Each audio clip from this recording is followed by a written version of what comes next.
Hey, good morning, everybody, and happy 4th of July. Here we have a early morning edition, and it's been a little while since I've spoken on anything, and so just want to go ahead and remind you all that the concerned letter carriers are currently accepting donations for their candidate, James Henry, who they believe is the best possible candidate for president. Also, the competition, Region 3 business agent Michael Cariff will be running for president. And I highly suggest that you check out both of these gentlemen's platforms. Also, Corey, he recently had Mike on. Mike was answering some questions, and after the convention in Boston, Mike will be back to answer some more, and then James Henry will also be on answering questions. So make sure that you're looking out at Corey's from 8 Arbitration Facebook page or 8arbitration.com for any more information. Being a concerned letter carrier myself, I do have some serious concerns about the potential of a split ticket. I don't know what happened between Mike and James other than what was said on 8 arbitration. And I'm not sure if we're really going to know the full story because you have three sides. You have James's side, you have Mike's side, and then you have the actual truth. And I'm not calling any of these gentlemen a liar in any way, shape, or form. I'm just saying that everybody interprets data differently. That brings us to a split ticket.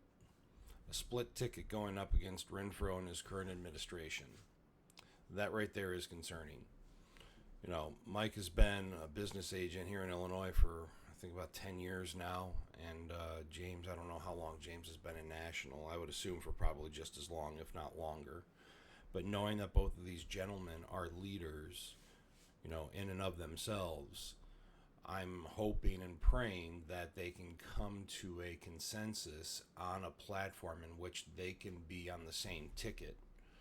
A unified ticket is going to be the strongest way to defeat the incumbent and that administration. Also, there's also the potential that if David Noble doesn't like what he sees on both sides, or all three sides, that could actually create a potential fourth candidate for the presidency. And I don't think that's something that we need because I would actually be willing to bet my job that Renfro would end up getting reelected at that point if we have a ticket split four ways. Moving on to a little bit of arbitration news, there has been a little bit coming out from Angry Mailman and a couple of other people stating that they're going to be going, you know, the post office and the NALC are going to be locking themselves inside a hotel for another week of negotiations. You know, just like you heard Corey say, Brian's not releasing the fucking thing. Nothing's being released. We're all in the dark. We don't know. But the bottom line is that we're all suffering. The money's not going as far as it used to, and it's getting to the point to where I know some people, especially me, have decided to lower the amount that I put into my TSP just so I can try my best to stay afloat. And it's getting to the point to where I know I'm starting to have to use my credit cards more to pay for things. And that right there is not something that any of us need. We all carry more than enough debt just trying to pay for our homes. And it's terrible when you have to freaking pay for something on a credit card and you're paying almost 30, if not more percent for APR. Just, it's not working. Brian, we need a freaking contract. Show us you're worth something. Because right now, you're not worth the fucking air you breathe. And that goes for you too, Barner. I'm pretty sure that when your hair is up in that ponytail, I'm pretty sure that Brian, all he has to do is pull it once and then boom, you're his bitch. Do something, you lazy sacks, and do it now. Stop making the general membership suffer because of your incompetence. Either that or step down, resign, maintain what dignity you still have. Well, everybody, we also know that it's getting pretty damn hot outside. Make sure that you're looking out for each other. Look out for your CCAs. Make sure that they know to take breaks as needed. This weather's no joke. We don't need to have anybody else get injured or killed because of the heat and management's bullying and intimidating tactics. If they start doing that crap, you file that grievance and you put that ass on the 8190, and we will continue to fight for our rights every single day. And that right is to not be harassed. We need to be in a work environment that promotes the culture of safety. We have a principle, a fair day's work for a fair day's pay. That's exactly what it is. They agreed to it, and we're going to hold them to that. For an example, I have a lady in my office, and she's a carrier. She's 52 now, and she really likes to go. She's got a she's kind of like the guy that trained me. You have two modes. You have on and you have stop and go. That's pretty much how she is. Unfortunately, she ended up getting diagnosed with heat exhaustion, and she was out for like three and a half days before the doc would let her come back, even though he wanted her to take a week off. Like, it's no joke. It doesn't matter if you're 52 or 22. The heat's or 62 or 72. Like, the heat's gonna take it out of you. But the older we get, the more susceptible to these things that we can actually be. But ultimately, heat doesn't discriminate. It'll take you out. It'll take me out. It'll take anybody out. So please, take care of yourself. Make sure that you're hydrating. Make sure you have some water.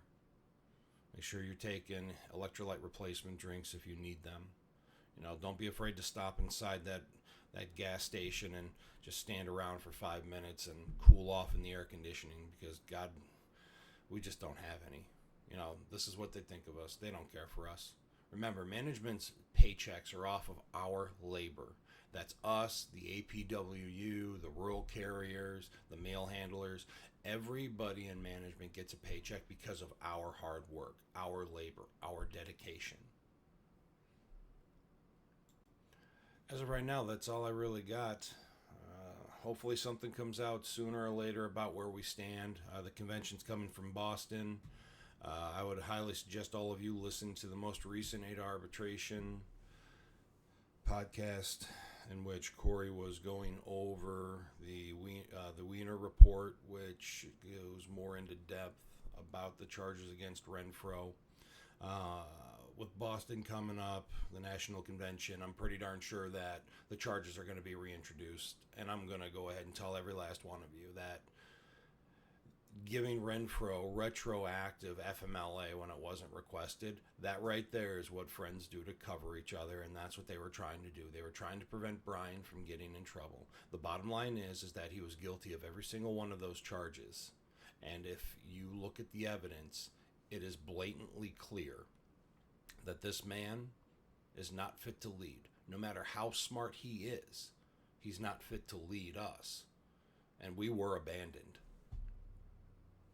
When Boston comes up and those charges are reintroduced, I highly encourage every last one of you to vote in the affirmative that he is guilty of those charges, so we can get a new president in.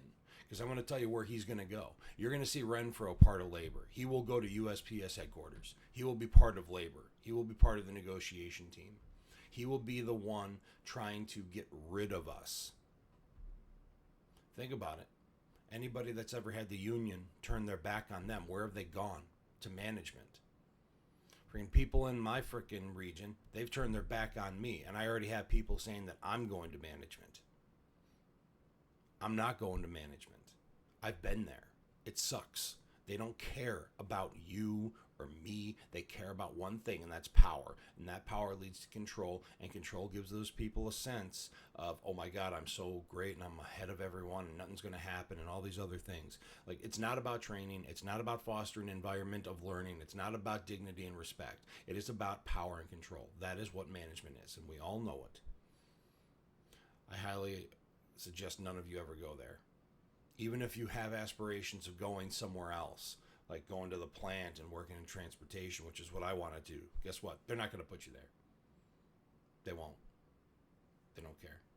Anyway, that's all I got. Happy 4th to all of you. Be safe. And until next time, this is Scotty V out.